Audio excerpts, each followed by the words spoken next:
नमस्कार। आज हम विद्युत धारा जनित्र के बारे में बात करते हैं। विद्युत धारा जनित्र या जनित्र क्या होता है? जनित्र एक ऐसी युक्ति होता है जिसके द्वारा हम विद्युत को उत्पन्न करते हैं, विद्युत को प्रोड्यूस करते हैं।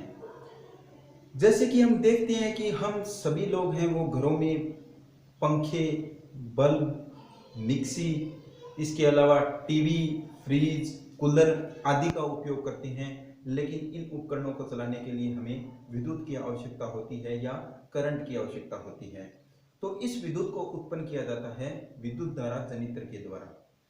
तो हम विद्युत धारा जनित्र के बारे में देखते हैं। तो विद्युत धारा जनित्र है वो दो प्रकार का होता है। एक होता है एसी जनित्र, जिसे अल्टरनेटिव करंट जनित्र या प्रत्यावर्ती धारा जनित्र भी कहते हैं, और एक दिष्ट धारा जनित्र होता है जिसे डीसी जनरेटर भी कहते हैं। तो हम प्रत्यावर्ती धारा जनित्र के बारे में बात करेंगे।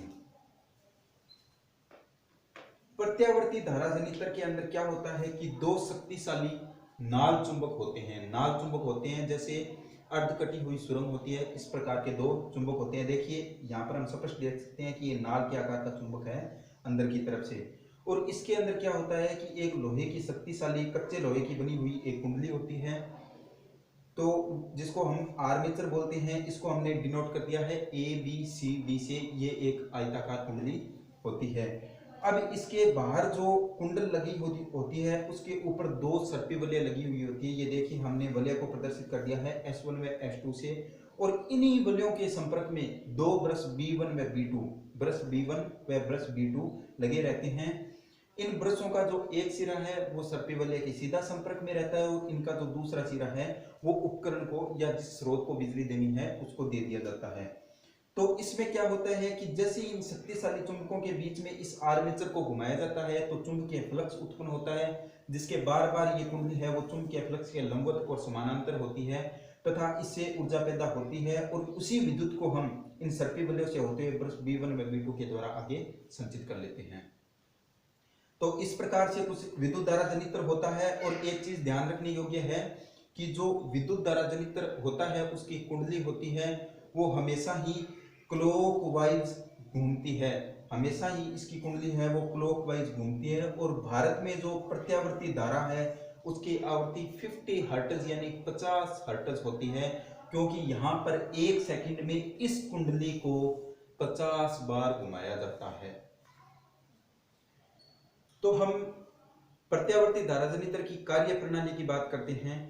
तो कार्य प्रणाली के अंतर्गत हमें दो चीजें समझना जरूर होता है कि एक तो एसी धारा क्या होती है और एक डीसी धारा क्या होती है। क्योंकि हम एसी जनरेटर के बारे में पढ़ रहे हैं तो हमें एसी धारा का वह ज्ञान होना चाहिए। तो इस प्रकार से हम देखते हैं कि ये पॉजिटिव और ये नेगेटिव होता है। तो इसमें क्या होती है कि धारा है वो लगातार पॉजिटिव से नेगेटिव की तरफ और नेगेटिव से पॉजिटिव की तरफ चलती रहती है। इस प्रकार से जिस करंट का फ्लो होता है वो प्रत्यावर्ती धारा होती है, और प्रत्यावर्ती धारा जनित्र से इसी धारा का उत्पन्न किया जाता है। तो कार्य प्रणाली की बात करें तो हमने दो चीजें देखी थी। एक तो इसमें मुख्यतः ये चुंबक होता है जिसको हमने नाल चुंबक कहा था, और दूसरा जो होता है वो आर्मेचर होता है। इस आर्मेचर के बारे में हम बात कर चुके हैं कि एक कच्चे लोहे का क्रोड होता है जिसके ऊपर विद्युत रूपी तांबे के तारों की कुंडली है वो लपेटी जाती है।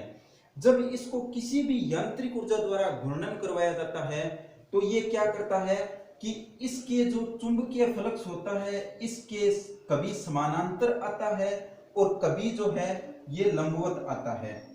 एक बार समानांतर आएगा, एक बार लंबवत आएगा। तो इस प्रकार से क्या होता है कि प्रथम जो इसका आधा चक्र होता है इसमें धारा की मात्रा है वो एंटी क्लॉकवाइज होती है, और दूसरा जो आधा चक्र पूरा होता है उसमें धारा की मात्रा है वो क्लॉकवाइज होती है। अर्थात धारा है वो दक्षिणावर्त व वामावर्त दोनों दिशा में चलती है। इसी प्रकार से इस धारा का जो ग्राफ है वो इस प्रकार बनता है। चलिए एक बार फिर से देखते हैं। अभी जो हमने पढ़ा है वो यही सिस्टम पढ़ा है कि किसी भी ऐसा स्रोत जिसको यांत्रिक ऊर्जा देकर उससे विद्युत ऊर्जा है वो उत्पन्न की जाती है वो जनरेटर कहलाता है। हम थोड़ा सा इसके उपयोग के बारे में देखते हैं। तो जो जल विद्युत ग्रह होते हैं, ताप विद्युत ग्रह जिन्हें थर्मल सिस्टम भी बोलते हैं, उनमें भी क्या होता है कि भाप के द्वारा या पानी के द्वारा इसी कुंडली को है वो बार बार घुमाया जाता है, और विद्युत उत्पन्न की जाती है, और उसी विद्युत को हम हैं वो घरों में यूज करते हैं। तो हमने देखा कि इसमें एक कच्चे लोहे के करोड़ के ऊपर क्या होता है कि विद्युत रोधी तांबे के तारों की कुंडली है वो लपेटी हुई रहती है, और जब इसको घुमाया जाता है तो इस नाल चुंबक, ये दोनों जो नाल चुंबक होते हैं इनके सिरों के बीच में विद्युत फ्लक्स उत्पन्न होता है, जिसके द्वारा ये वामावर्त व दक्षिणावर्त विद्युत धारा को उत्पन्न करता है और उसी धारा का हम उपयोग करते हैं। इसका जो मान है वो इसके लपेटों के ऊपर, यानी कि जो तार होते हैं उनको जितनी बार लपेटा गया है इस पर और इसके क्षेत्रफल के ऊपर आदि पर निर्भर करता है। Thank you.